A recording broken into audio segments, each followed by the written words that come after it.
Jejum, oração e caridade.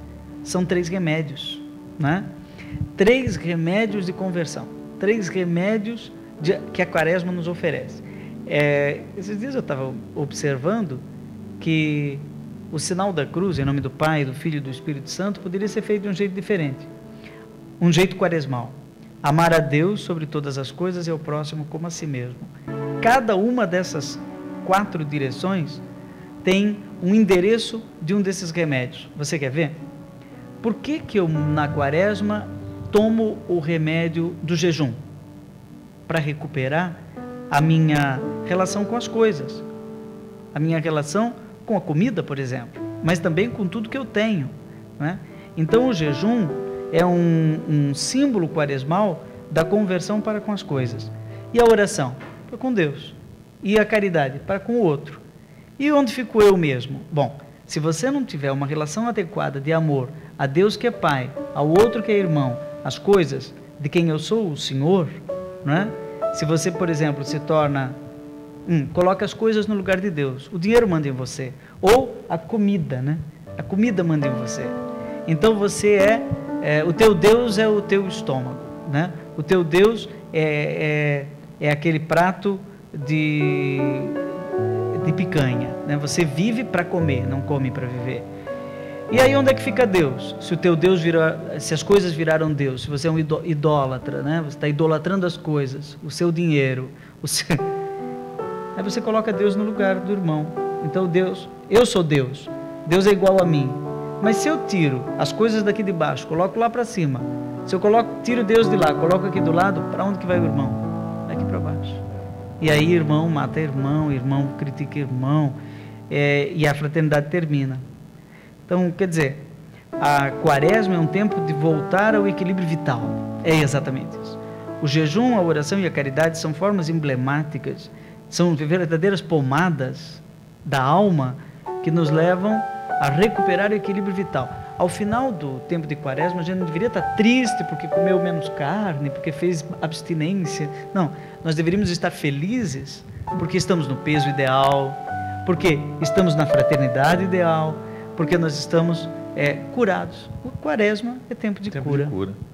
Então você aí está nos acompanhando, pode muito bem escolher um sacrifício que possa te deixar mais leve, né, no final dessa Quaresma, para você ter mais disposição de correr na direção do sepulcro vazio, né? Menos peso. Padre, vamos atender o povo? Algumas pessoas sabiam que nós teríamos o programa especial de Quaresma. A Aparecida de Lages pergunta: Padre Fábio, qual é o sentido de receber cinzas na quarta-feira? E se o senhor sabe me dizer quando foi que começou esse costume? Bom, já no Antigo Testamento, quando alguém fazia penitência, ele tinha o hábito, isso está na Bíblia, já no Antigo Testamento, de vestir-se simbolicamente de sacos, de uma roupa muito rústica, né? E colocar cinza na cabeça. Despojar das vaidades, despojar, né? De tudo. Da simplicidade. Ele era visto, aquele lá, um penitente. Né? Isso é interessante porque dentro eu me lembro quando o Padre Moacir nos dava aula de penitência, né? E nos ensinava o sacramento da reconciliação.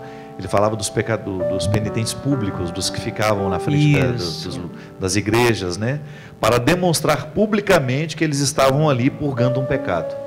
Agora, é muito curioso que quando nós, padres, impomos as cinzas sobre este povo penitente, e também recebemos, né, as cinzas, a gente pode dizer 2 coisas. Uma delas é: converte-te e creia no Evangelho. Converta-se, creia no Evangelho. Então, essa é a forma mais moderna. E a outra, mais antiga, mas sempre atual, você é pó. Lembre-se, você é pó. E pó um dia vai se tornar.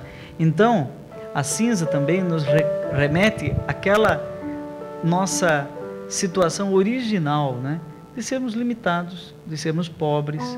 Tem até um salmo que diz assim: Deus sabe de que barro fomos feitos. Foi ele que nos fez de barro, né? E Ele sabe que aquele barro é fraco, quebra.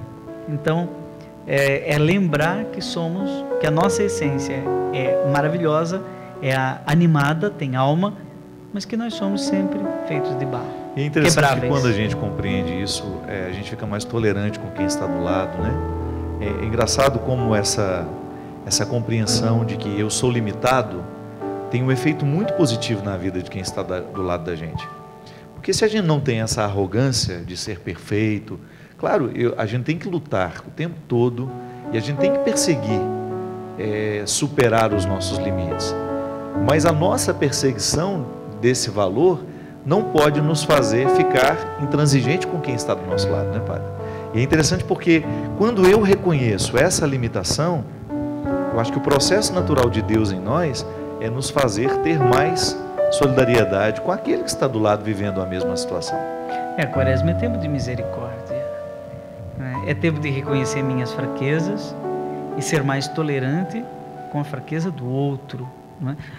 A campanha da fraternidade existe para isso, né? Cada ano com um foco, né? Esse ano completamente voltado aí para a questão da juventude, eis-me aqui, envia-me, né? É conversão para a fraternidade. Então, no final da Quaresma, trocando em miúdos o que aconteceu na minha vida nesse retiro, eu me tornei mais saudável. É um tempo, eu vou usar uma palavra legal, porque ela tem dois sentidos. É um tempo salutar. Salutar significa saudável, é saudável, mas é também salvífico. Então você dizia, é um tempo de salvação. Tem uma música antiga que dizia, eis o tempo de conversão, eis o dia da salvação. Ao Pai voltemos, juntos andemos, eis o tempo de conversão. Eu me lembro que a gente rezava isso em Lavras, no seminário. Fazia parte da nossa oração da manhã, do tempo da Quaresma. Essa estrofe que fazia parte da nossa oração da manhã. Muito bem, nós estamos hoje refletindo esse tempo novo que começamos hoje, quarta-feira de cinzas, é a abertura do tempo da Quaresma, um tempo muito rico. A igreja nos convida liturgicamente a pensar a nossa fraqueza, a nossa fragilidade e pensar a nossa fraqueza à luz de quem nos ama. É muito bom quando nós temos a oportunidade de olhar para os nossos defeitos, quando nós estamos acompanhados de alguém que nos ama de verdade. O que a igreja nos ensina é que Deus nos ama, é capaz de compreender a nossa fraqueza, a nossa fragilidade, mas como um pai que ama e quer ver o filho superar, no momento em que nos compreende, ele nos motiva a superar tudo isso. E aí nós temos os instrumentos de Quaresma: jejum, oração, como o Padre Joãozinho tão bem estava dizendo aqui, buscar coisas saudáveis que possam sinalizar de maneira muito concreta o nosso desejo de assumir essa salvação de Deus na nossa vida. Então, portanto, hoje é um dia de iniciar, né, as escolhas que possam favorecer este nosso crescimento.